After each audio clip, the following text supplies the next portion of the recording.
special before Jonesy. We have Moby. Woo!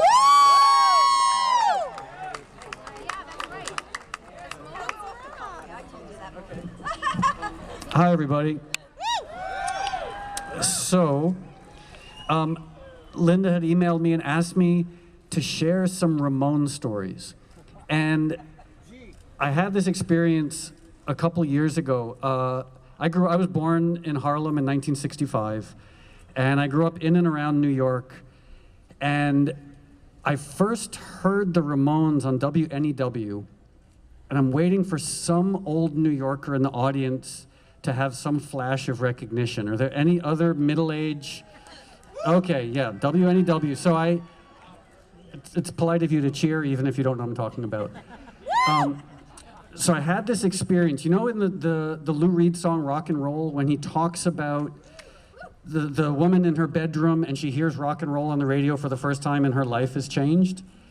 I remember hearing the Ramones. I was 14 or 15 years old, and I was listening to WNEW, and I don't know whether I heard Blitzkrieg Bop or Beat on the Brat, and all of a sudden, like in suburban Connecticut, where I was living at the time, my world was changed. Like this 2.5-minute song changed it opened up everything.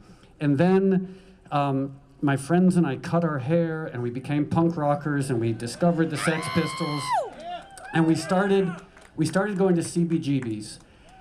And we had, all of a sudden the sound has changed. Or is it, I took mescaline earlier. So we had this experience. I was 15 years old at CB's, I think seeing the Dead Boys. And if any other old people remember Stiv Bators and the Dead Boys, Sonic Producer, okay, thanks. And Joey was standing at the corner of 2nd Street and the Bowery. And my friends were 15 years old. We'd taken the train in from Connecticut, and we were just amazed that there was a real rock star standing where we could see him. And it's all we talked about.